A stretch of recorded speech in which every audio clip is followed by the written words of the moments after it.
Alrighty guys, let's talk. I just jumped this car and brought it in, guys. It was towed in for no start, alright? In fact, it just left another shop. What do you know? Cousin Pookie worked on it last. Y'all see that? Brand new alternator Cousin Pookie just put on. Shame on you, Cousin Pookie. Now let's talk, guys, because you got to stop diagnosing electrical system this way. Y'all see this? This car putting out 13.9, right? If you look at that, one will automatically suspect that the alternator is charging, the alternator is doing its job. The problem is not the alternator. Not always, guys. Let me explain, or let me try to explain. Now, based off that theory, one would think back in the old days how we diagnosed cars, if we simply remove the power supply from the car and install out, you need an alternator, right? Look at this, 13.9. Watch this. Y'all see that? The car died. All right, what does that tell you? Remember, you just assumed the alternator was working, right? The car stalled out. Guys, you have some more check to do. All right, you can't diagnose cars this way. You have to run a complete electrical system diagnostic test. This is short. Stay tuned. Alrighty, guys, we're back. That was a shorts video. I decided to do a full video because we got to talk, guys. Yeah, man, we can't keep diagnosing the same way we diagnosed back in the past. All right, cars are more sophisticated. The electronics have changed. Okay, the old theory and the old way we used to think is slowly going out the window. You can't do it no more, right? Based off that short video I just showed you, that is not an accurate way to check the alternator output, even though that is a new alternator. Yes, Cousin Pookie just put that on. It's only going one way, so it's hard to predict he put it on wrong, right? However, you can have some bad connections, but here's what we need to do, guys. Here's what I'm gonna do to find out what Cousin Pookie didn't do or what he did wrong. Now, let's assume alternator's fine. I mean, y'all just saw that, right? I was running at 13. Well, it's not running now. 13.9 volts. That is good indication that the alternator is working, right? So here's what we're gonna do. Let me unplug this because we need to do. When that happens, guys, it's time to inspect the battery. All right, it's time to do a full battery inspection. In fact, in my opinion, the battery is the heart and soul of the electrical system. It should be the first thing you check. All right, but the car was towed in as a no start. Naturally, I went and got my jump box to jump it off. Now here we are. Okay, battery. Where is the battery? You don't see it, right? That's because on this particular car, this is a Dodge Avenger. In most cars, the battery is not under the hood readily available like in the past. Car makers are starting to relocate their batteries in other places. All right, it's not a specific car maker. Oh, Dodge sucks, they the only one put that. No, a lot of them are, batteries in different locations for different reasons. There's a reason for everything, guys. I don't want to question every engineer and ask them, what was the bright idea about putting that battery there? Yes, can you please explain that to me? What was the thinking? What was you thinking when you decided that this is the best place for the battery, under the seat? What was you thinking? They have reasons for that. All right, I just do my part. I'm not going to question the engineers. Anyway, this particular battery is under the left side fender wear right there. Okay, let's think about this for a second. Let's go over some basics, or let's try to. Even I need a refresher course on the basics from time to time, guys, but I'm going to give it a shot. When you take your key, stick it in the car, there's a couple of detents, right, you're going to experience during the cranking starting procedure. You're going to go one detent. Typically that's run, right? And the next detent will be start or crank, right? Now, when you hit that crank spot detent on your key, there's a lot of things that's going on very quickly, mind you, very, very quickly, right? That signal from that ignition switch on this particular car is leading up to here, which is a starter relay. There's no physical starter relay in this tipper, all right? In fact, there's no relays at all, right? Some cars don't have a starter relay. The function is built inside of a module. For those that do have an external typical ISO, International Standard Organization relay, find your relay, your starter relay. Mostly all of my no crank jobs are done at that relay. All right, so let's pretend we got one. When you turn that car to crank, that signal from that ignition switch head out to the starter relay. From there, based on a lot of other factors, like if the car's in park or neutral and the security is not activated, the ground signal from the PCM, where's PCM? Right here, should be intact at that relay. So when that relay is energized, 12 volts supposed to go to the starter solenoid, which will allow the starter to crank and spin the car over in hopes of the ignition system latching on and making the car start and run. That's the simple theory behind that. In the real world, all right. Well, in the real world, a lot of things can interrupt that process. All right. So, where am I? Yeah, the starting process.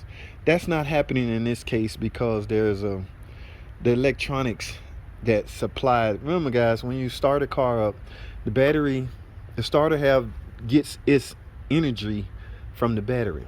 All right. So when you hit crank, the only way that starter is going to spin over has to have some energy from this battery. There's a cable running from the battery to the starter. From there, the starter gets that energy, and the ground is typically, on the case. Starter cranks over. In the event there's poor ground or poor connection between the battery and starter, that can be interruption right there. All right, let's assume that's intact.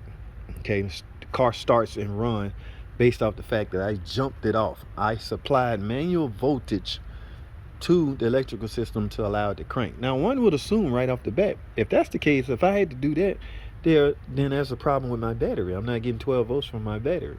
Very well could be. You very well could have a defective battery. All right, this battery is not easily accessible, so you got to make the best of it. Here's the ground side to that battery. Here's the positive side. You can do some connection testing right here. All right, now I want to go a step further. I want to explain to you what you should be more concerned with. Because in order to test the battery, I like to take them out and put them on our GR8 machine and let it do a full load test. All right, check the cells and all that, make sure the battery is able to hold a charge and maintain a charge. That's what our machine would do. It would spit out a pass or fail result. All right, that's what I like. All right, okay, I don't like manual testing. Let the machine do it. That's what we bought this machine for. Now, in this case, let's assume the battery is good. But how could it be, JT, if you had to jump it off? You're right. So let's assume it's not good. Let's assume it's dead. That's a better rational way of thinking, right? Right. All right, so that's why we had to jump it off. We got it jumped off. Now, I'm showing 12 volts on my damn jump box. However, when I remove the 12 volt source, car stalled out. I want to show y'all something, guys, because connection matters. Now, battery down there, so it's going to be hard for me to get y'all some visual. The connection on the battery, oh my goodness, you talking about matters? Can I get in here? No, all of this is covered up. All right, guys, I'm gonna take y'all fishing. All right, can I get this? Hold tight. Let me take a break right quick. Let me see if I can get y'all some good viewing access to this battery. Let me take a break right quick. I'll be right back. Alrighty, guys, I'm back. All right, I partially removed the tip so you can get some good viewing access to this battery. Here's the battery. Now I'm gonna have to zoom in, do some camera tricks to zoom in down there. I want y'all to take a look at this freaking. Come on, camera. Take a look at this. Is this positive? All right, positive terminal. Y'all see this terminal, right?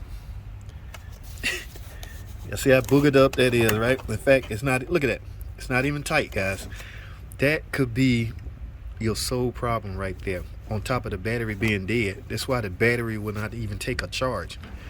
Look at that. Y'all know how I am about battery terminals, right? That's not the most bootleggedest thing I've ever seen in my life. Now, I'm going to take you a step further. That's the positive. Yeah, it has to be another one, right? The ground. Let's look at the ground. Where's the ground?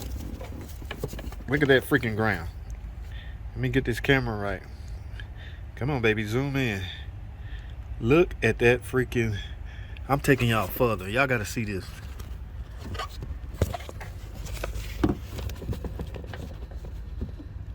Y'all see that? Do y'all freaking see that? Huh? You see it? Oh my goodness. Cousin Pookie obviously just did the obvious. It must need an alternator. I mean, guys, we all get caught up in the hype. I need to diagnose it as quick as possible. Diagnose it, need an alternator. All right, put it on, get it out of here.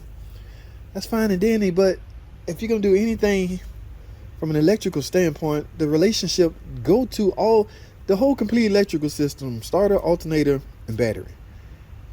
If you do any one of those parts, the other two has to also be intact. Or one could bring down the other two. One spoiled apple can spoil a whole tree. How that saying go? Wait a minute. Y'all know what I'm trying to say? In other words, If one is not up to par, it's going to affect everybody else. So this connection at this battery affecting the alternator as well as the starter. Yes, guys, so please don't get it twisted, and please, mind you, keep in mind when you tackle any phase of the automotive electrical system, go through the whole system. Look at all of them, especially from this standpoint. The alternator as well as the starter as well as the battery. Connection between those three freaking matters. It matters big time, okay? So here's what I'm gonna write up. All right. That battery don't look healthy. Now it's in fact, I think I picked because they might not want nothing. You got to be mindful of that. I have reached my 1 hour diagnostic time. Yes, guys, we charge $200 per hour to diagnose your car. All right. So here's what I'm gonna do. I don't like that battery. All right. I don't like the connection. I don't like none of that. So I'm gonna write up, try to bring this battery, try to bring this electrical system back to factory specification. All right. Based on me knowing that's a new alternator, yes, it's likely doing what it's supposed to do. All right. Is it a Mopar or no-par battery alternator? I don't know. Could be a Durman alternator. Do Durman sell alternators? I don't freaking know what Durman sell. I could care. Don't get me started on, please. Don't get me started on Durman. All right, but we gonna get some Mopar OEM battery terminals and a Mopar battery. I know some of y'all gonna be in the comments, but Mopar don't make battery. Mopar don't make nothing. The sticker, man, just the sticker. As long as it got a sticker on it, damn it. Okay. Told you I'm not normal. In fact, I'm about to break the normal. Listen, man, that's what I'm writing out. I need a battery, the connection, both terminals, and I'm gonna make sure the ground, guys, the ground that's attached to the block, even that matters. This ground port that connects to the block, that matters. Taking all that off, clean all of that up, making sure from this point to this point is intact, from this point to the starter, which is right there intact, from this point, everything, I'm making sure all three are as intact, and in fact, the connection is on point. I'm not going out like Cousin Pookie, okay? I have an image to uphold and protect, and damn it, I'm gonna make sure that image is protected by way of doing things right. All right, making sure. Guys, I gotta go. This video too long. I hope y'all understand I like to inject humor into my videos. All right, don't take nothing serious as far as the humor goes. It merely jokes, but some of y'all, yeah, okay, I gotta go. Stay tuned for the next video, man. I'm out. Thanks for watching.